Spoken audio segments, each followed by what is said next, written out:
So this here is my Mai and Zuko deck explained, with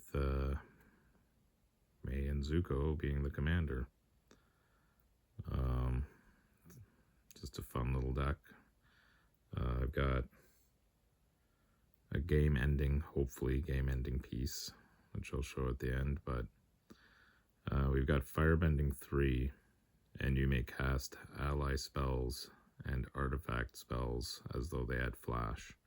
So it's a nice little way to cast them at any time, even during combat, on your turn with your firebending. So to start off, let's look at some artifacts. We got Bender's Water Skin. That's just for some mana ramp. Soul Ring, mana ramp. And again, these all have flash, so you can cast them at any time. Tundra Tank. What's nice about that is target creature you control gains indestructible till end of turn. So you can surprise somebody by flashing out a tank and giving a creature indestructible. And Swiftfoot Boots to try to protect your commander or an important piece that you may have. A couple of buffs here. We've got Fire Lord Azula. She has Firebending 2.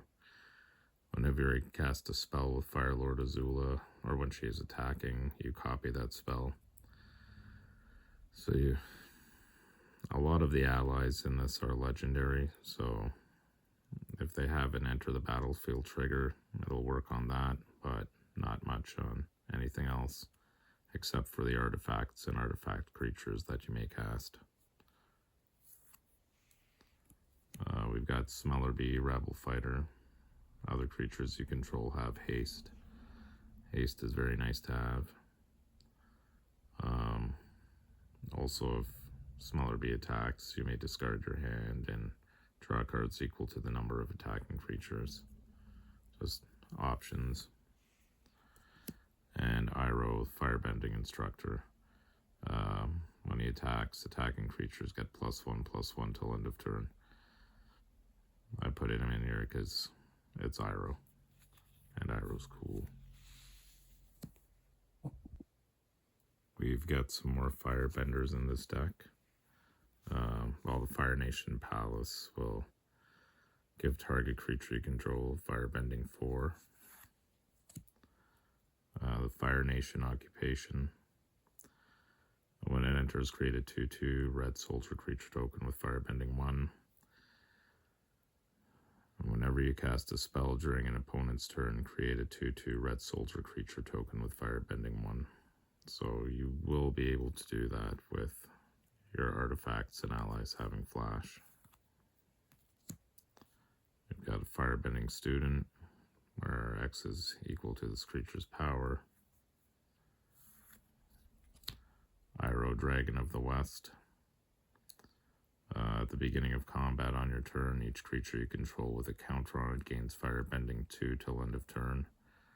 There aren't very many ways to have counters on creatures in this. He does have Mentor, that'll help.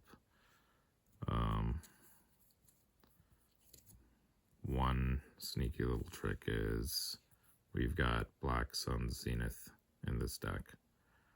So if you don't make your guys disappear while you cast this, and you keep your guys out, even if you put one -1/-1 counter on each creature, then your creatures will have counters, and Iroh will give them all an additional Firebending 2. And we've also got the Legend of Roku. So exile cards, you could cast them, add a mana, but when you flip him over, he's got Firebending 4, and when you spend 8, you create a 4/4 red dragon creature token with flying and Firebending 4. you have the potential to make a whole lot of dragons with a whole lot of more firebending. And we got Firebending Ascension, create 2/2 red soldier creature token. But this will, whenever you, a creature you control attacking causes a triggered ability of that creature to trigger, you put a quest counter on this enchantment. If it has 4 or more quest counters, you may copy that ability and choose new targets for the copy. So you can get double the value out of your firebending. So we've also got the Walls of Ba Sing Se. It is an artifact. So other permanents you control have indestructible. It's a great way to make your creatures a big threat. What's nice is if you do have the Walls of Ba Sing Se and your creatures are indestructible, you could always cast Blasphemous Act and make that board wipe. Not for yourself, for everybody else. The Walls of Ba Sing Se would take 13 damage, but not enough to kill it, and all your other creatures would be indestructible. Same can't be said for your opponent's creatures. We've also got Reckless Blaze, good with that indestructibleness. It deals 5 damage to each creature, and whenever a creature you control is dealt damage this way dies, you add mana. I'm there mostly for the 5 damage to get rid of medium to small creatures. We've also got Waterbender's Restoration. So you could basically blink your creatures off the battlefield just in case you want to cast one of those without the indestructible, or you want to cast the Black Sun Zenith without putting the counters on your own creatures.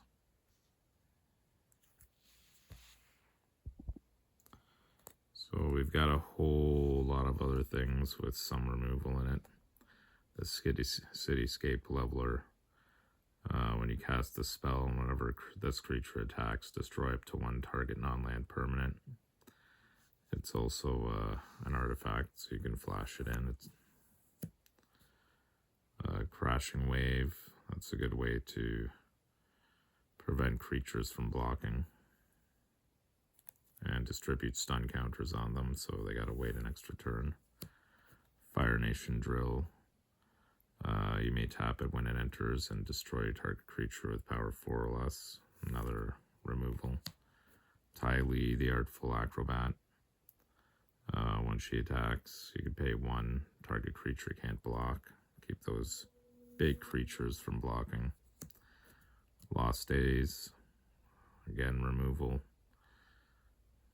So you can put target creature or enchantment, and the owner of it puts it into their library second from the top or bottom.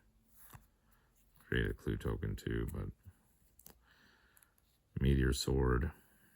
When it enters, destroy target permanent. Again, it's an artifact. We got Ty Lee Chi Blocker, an ally. She already has flash, so whatever.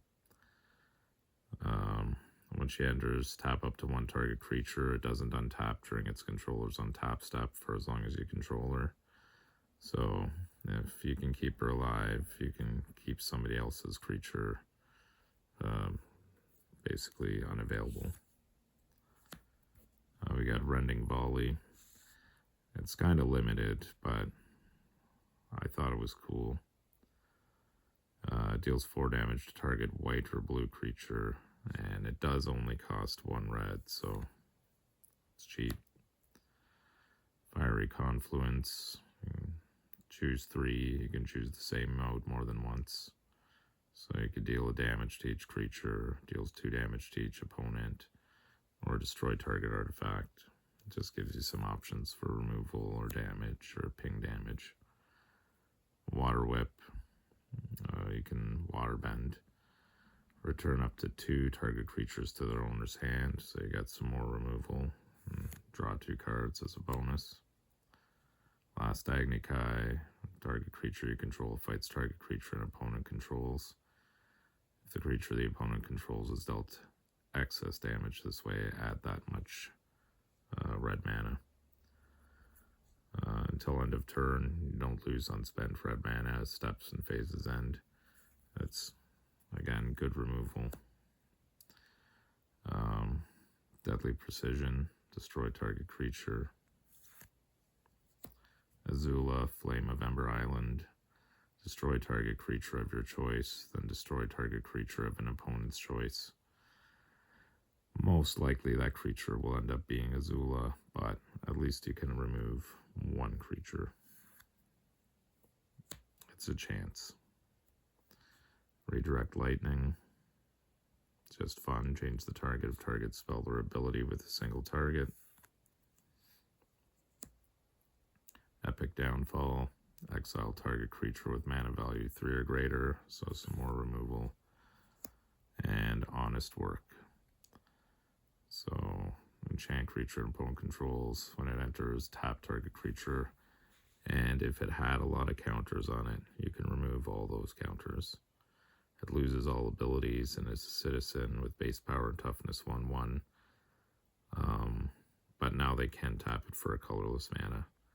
But I think it's funny, so I put it in the deck.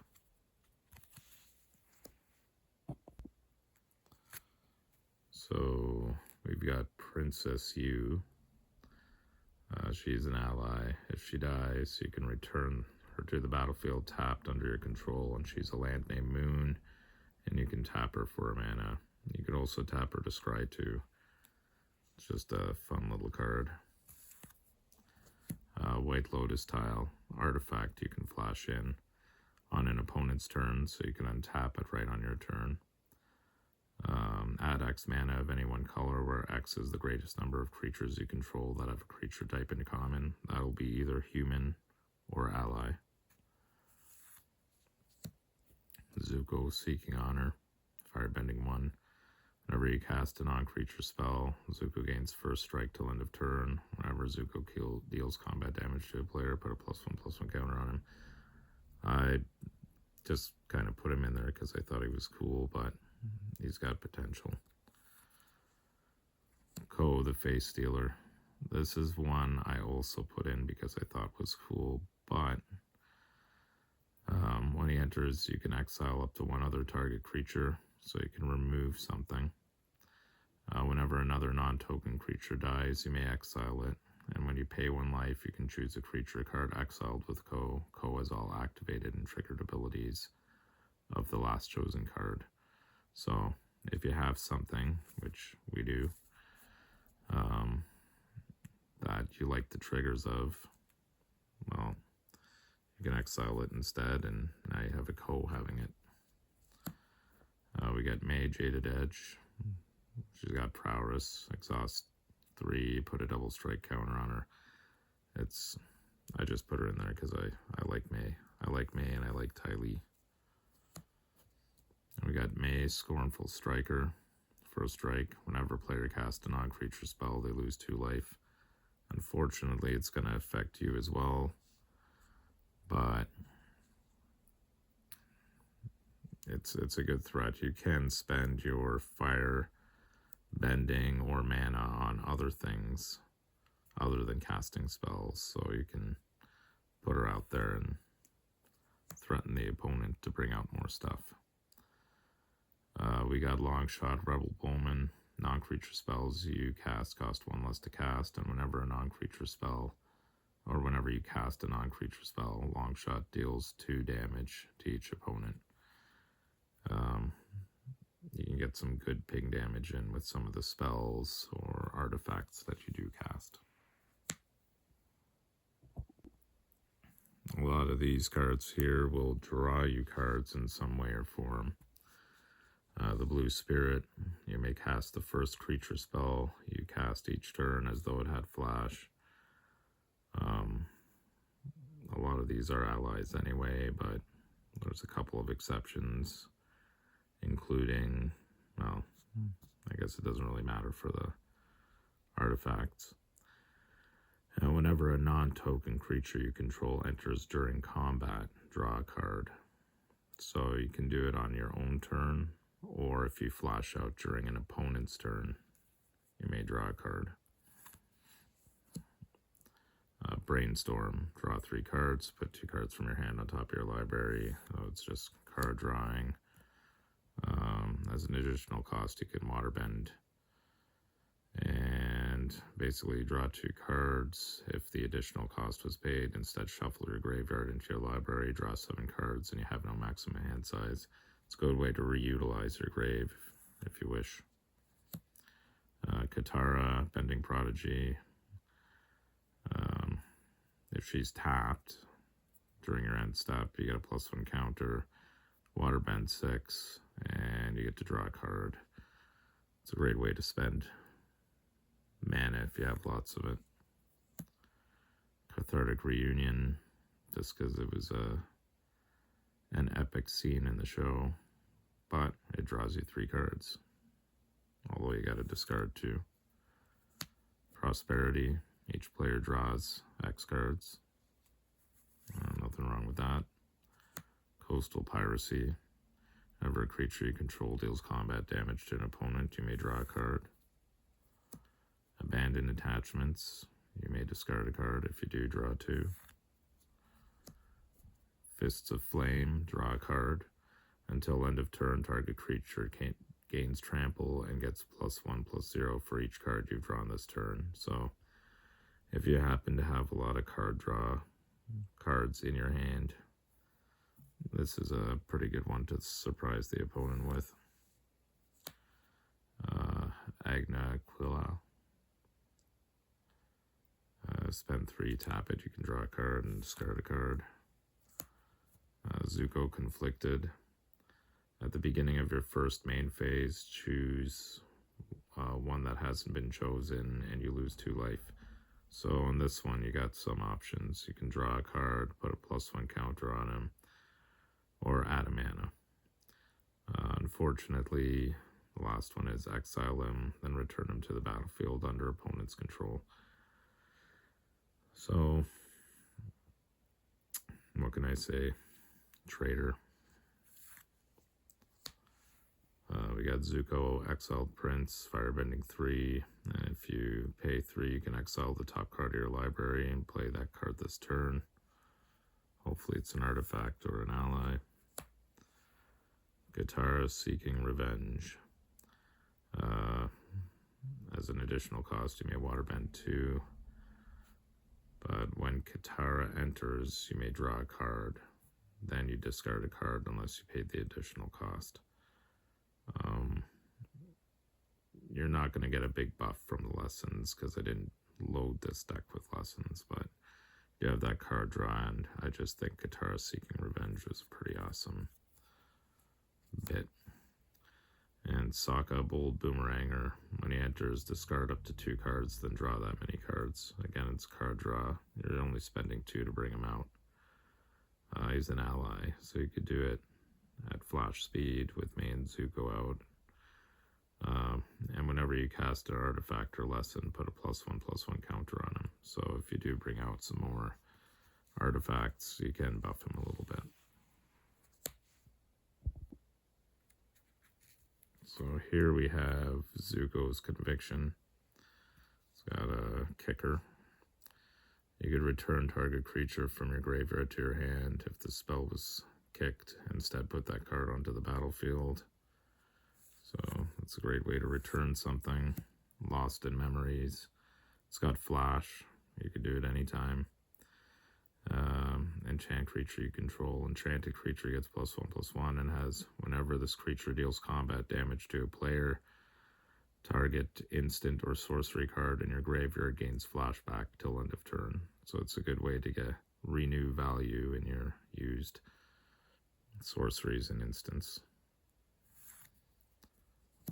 We've got the Planetarium of Wan Shin Tong. Pay 1, tap it, scry 2. Whenever you scry or survey, look at the top card of your library. You may cast that card without paying its mana cost. You can only do it once per turn. Good way to cheat something out, though. Another good way to cheat something out is you, the Moon Spirit.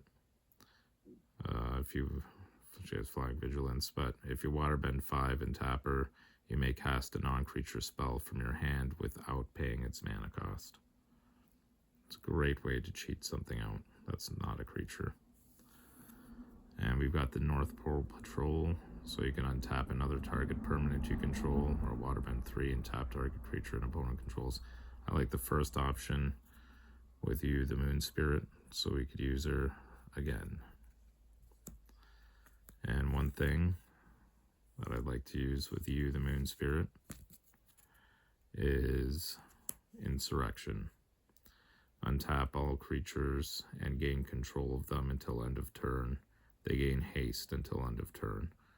This could be a game-ending win if cast at the right time.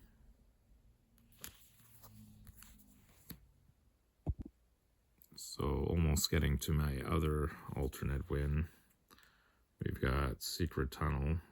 Pay 4, tap it. 2 target creatures you control that share a creature type can't be blocked this turn. Again, that'll be ally or human. Suspicious Bookcase. Pay 3 and tap it. Target creature can't be blocked this turn. And it's an artifact. And we've got Waterbender Ascension. Whenever a creature you control deals combat damage to a player, put a quest counter on this enchantment. If it has 4 or more, you may draw a card. But what I use it for is waterbending 4. A target creature can't be blocked this turn. So the other win that I try to pull off, if I can, utilizes 3 cards. It's cool when it happens, but we got Sozin's Comet. So each creature you control gains firebending 5 till end of turn. You've got Foretell on it. So Foretell 3, you can pay 2 to foretell it. You pay 3 to cast it on a later turn. When you're ready with these 3 cards, you will attack probably with every creature you have and hope that it works and nobody has fog. But you will give them firebending 5, and that can add up quite a bit if you're attacking with a few creatures there. So the second part of it is Fated Firepower. X red, red, red. It's got flash, so you may cast it during combat. This enchantment enters with X fire counters on it. And if a source you control would deal damage to an opponent or permanent an opponent controls, it deals that much damage plus an amount of damage equal to the number of fire counters on this enchantment instead. And lastly, as an instant, is Overwhelming Victory for 5. Overwhelming Victory deals 5 damage to target creature, and each creature you control gains trample and gets plus X plus 0 until end of turn, where X is the amount of excess damage dealt this way. So if you do the Fated Firepower first, well, I guess you could cast this first and this immediately after, have this resolve first. That way it will add to the 5 damage that it does to a creature, and you will be, if you pump this up quite a bit, it could be pretty crazy the amount of damage or the amount of boost you'll get as well with the trample and the amount of damage that you may end up doing to the opponent. And that is my Mai and Zuko deck explained to the best of my ability. Sometimes I'm sure there are some things that I overlooked or didn't cover, but I hope you enjoyed it.